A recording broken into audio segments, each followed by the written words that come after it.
this week's Easy Way video. I'm Marissa from Beautifully Organised. So today we're talking a little bit about bath times at home, particularly if you have little ones, say aged 5 and under. I'm going to share a couple of tips that make the bath time routine a little bit easier in my house, in the hope that it will make it easier in your house as well. Okay, so I have 3 tips that I want to talk about here, and the first one is to build a sense of familiarity in your house when it comes to bath time every day. By that I mean, if you can, make bath time at around the same time every day.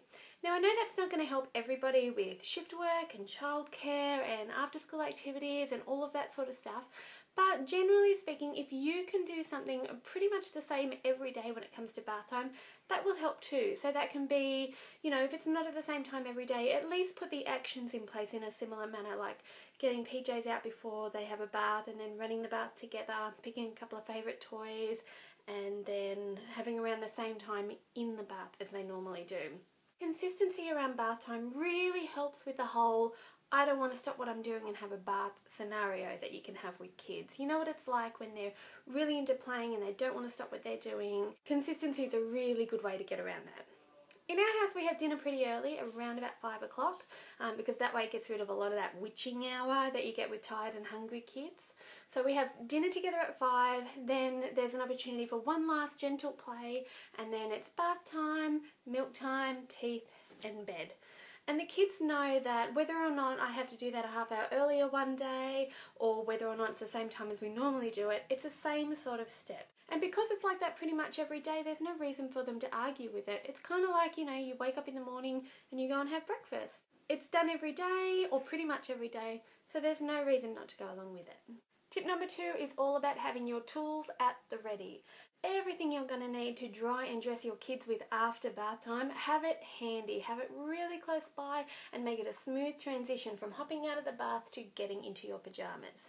Having everything really easy to access should help with the whole craziness after bath time where the kids are just running around everywhere and they're wet and then they start playing again, like they get a second wind and then it all goes out the window. So the way I do that in my house is I have a basket ready to go. Now this does double as a change basket for baby Georgia, so I have some nappy stuff in here too, but generally speaking it's all the same stuff. And when we bath the girls, I bath them together because it's easier then. So I usually bath them together, get them both out, and then dry and dress them together.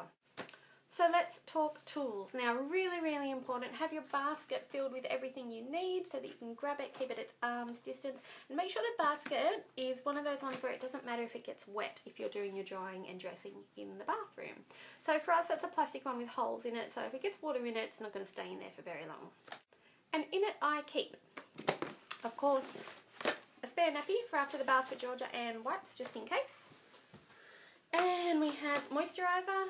Can't stress enough how good it is to have a pump on your moisturiser. So you can be holding the baby with one hand and pumping the cream with the other, and you're not fiddling with lids and tubes and all of that sort of stuff. So if you don't have a pump pack for the moisturiser, go and get one. I think our Vaseline one only costs around, I want to say $8 to $10, I'm not sure, but it is 750 ml, so it's lasting a long time in our house and we use it every day. So moisturiser. Okay, I keep a hairbrush and a detangler spray in there for the girls.